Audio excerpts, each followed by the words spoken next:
All right, welcome back. This is part 2 with Frank Hennessey of Premier Planning, and this topic is wow, thanks for the gift. How does gifting money work when purchasing real estate? It's a great question, and gifting is an appropriate strategy for things such as purchasing real estate. And you know what? If done with the right intent and the right manner, it can benefit all parties.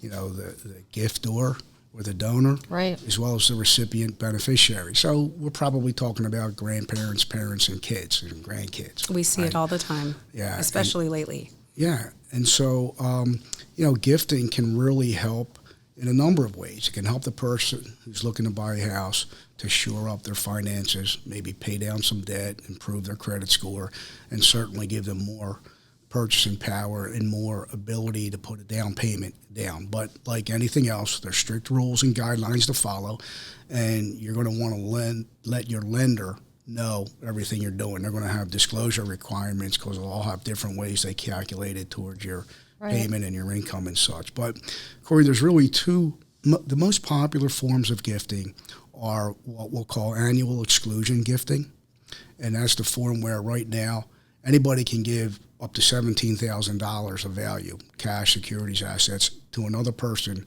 without any tax consequence. Okay, so if you think of that as a practical matter, mom can give son or daughter $17,000. Mom's married, mom and dad can together join and give their son or daughter $34,000. Now, if son is married, now they can give both persons $17,000. So that's $68,000. And that can be done without any gift tax consequence to anyone. Okay, but be careful if you give more and you don't do it the right way. There could be some serious gift tax consequences involved. And believe it or not, those gift taxes are attributable to the donor, not the recipient. Right. So it's kind of counterintuitive. The people you're essentially trying to help. Right, exactly. And so the other form of gifting, popular form of gifting, would be like lifetime gifting. So beyond that annual exclusion gifting, which is a once or done, use it or lose it kind of thing, every citizen also has a lifetime gifting amount, which right now is big. It's about $13 million per spouse.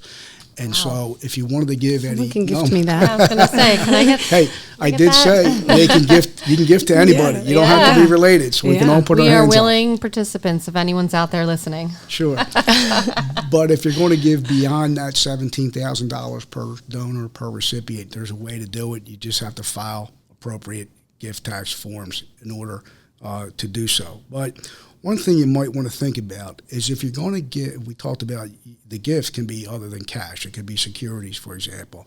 But if the donor, if you're going to give something like stocks or a mutual fund, it's a good practice anytime you sell something to understand, hey, what is the tax consequence? And if you don't know, you ask, what tax consequence will be involved, because you don't want to get hamstrung with a big tax. But certainly gifting is an appropriate strategy, and when done with the right intent, like I said, it could benefit and put smiles on everybody's face. You know, there's another form of gifting. It's called upstream gifting, and it kind of works in reverse. And an example might be, and it's probably a little too technical for this example, but son or daughter, if they own a highly appreciated asset, okay, they could gift it upstream to a parent with the intent that when they eventually pass away, it'll get inherited back to the son or daughter who upstream gifted it, but they'll get it with a stepped-up basis and not have to pay any capital gains taxes if and when they sell the property. But again, there's moving parts and there's potential inheritance taxes or estate taxes in lieu of the gift tax, or the capital gains tax. So a lot of different strategies, all the more reason why you want to get your team together and talk about it all with your appropriate advisors. Yeah, that's really interesting because it brings up a lot of questions, and I don't want to get bogged down in all the questions now that I have about upstream. Not that I was going to do it, but it's interesting to me because then it brings up the idea of trusts and things like that. Not that I want to get into all of that, but it does seem pretty complicated. It's further to the point where you guys are an ongoing advocate for your clients, and you're trying to put them in the best position to make an offer and to make the deal happen in the best of everybody's terms. So it's great that you're even having that conversation with your clients. We can even narrow it down or focus it to, sometimes there's people who are together buying a house together, whether they're boyfriend, girlfriend, whatever the case may be. Maybe they're married. One of them doesn't have a great credit score, but they have the income or they have the money. So what you're saying is that one party can gift the other person a gift maybe to cover closing costs. Is that true? Absolutely. That's definitely appropriate. But like I said, your lender's probably going to want to know, behind the scenes what's going on. Oh, of course. Think of it this way, too. A lot of parents and grandparents want to gift grandchildren education money. Well, maybe there's a reason, time out before we do that. Why don't we before we fund that college 529 plan, why don't we think about how we can shore up our finances here to help us buy or upgrade our house now that we're a growing family or whatever the case may be. Right. So sometimes we get into a habit or a pattern and just, hold on, let's think about all the options here. Sure. Yeah. That brings up a whole other idea of gifting somebody money into a form of maybe an IRA instead of gifting somebody money towards the house. Well, you got to be careful there.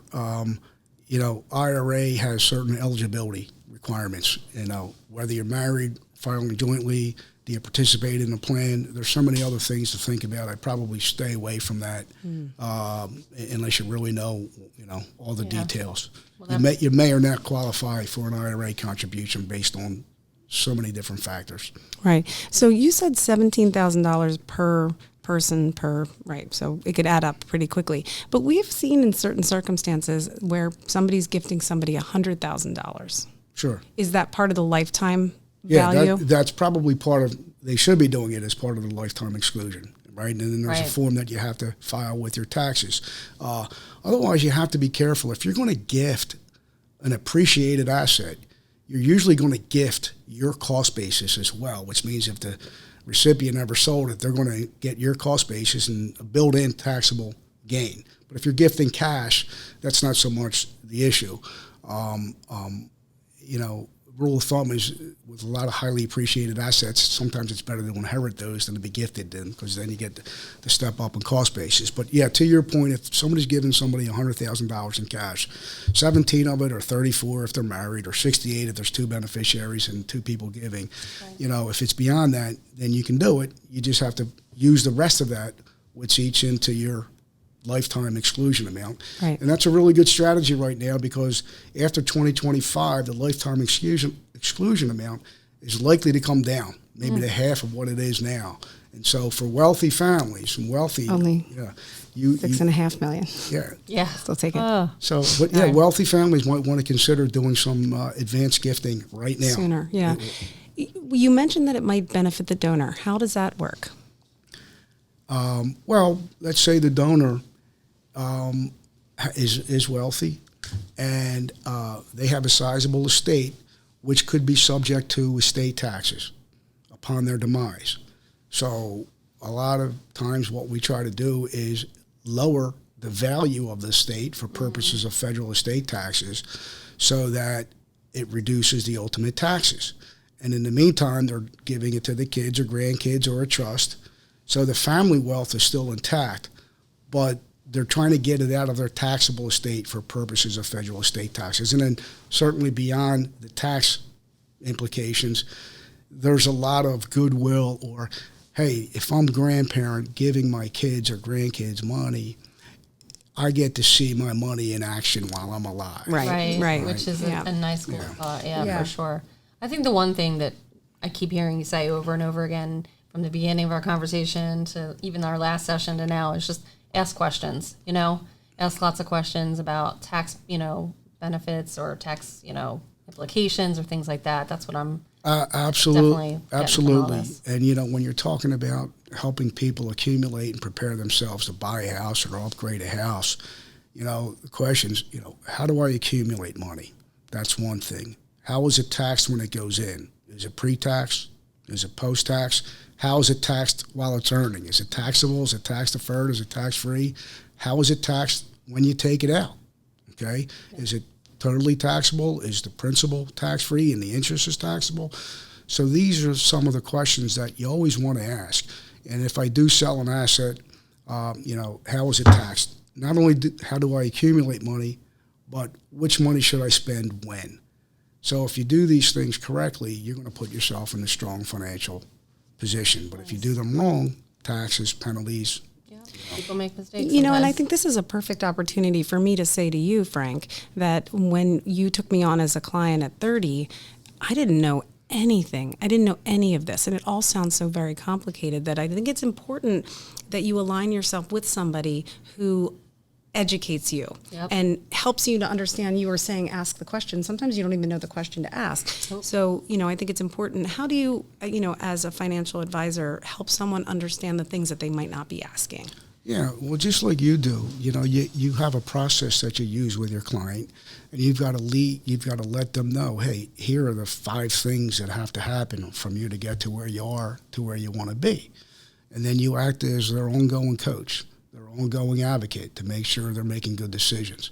And with me personally, I mean, I'd like to, so we have a summary for our clients, you know, where we are, where we said we were trying to get to, and we hold each other accountable, sort of a report card, so to speak. And if I'm meeting with, say, somebody twice a year, we're going to go over that summary and have our accountability period. Every once in a while, I'll shift it, and I'll have the client do the executive summary. Give it to me in 90 seconds so that I can understand we're on the same page, you're engaged, and you know what's going on, and you're not tapping out. And I think a lot of people appreciate that. But yeah, your clients need guidance throughout the process. Our clients need guidance. You know, we've retired hundreds of people. The person who's entering the retirement, this is the first time and the only time they're doing it. Right. Yep. So they need to have experience and guidance so we can help them walk their journey together. Well, Decision, very similar. We know how that is. Yep, and that's why we trust you, for Yeah. sure. Yeah. Thank you so much. Thanks, Good. Frank. Great. Stay tuned. We're going to have part 3 coming your way soon.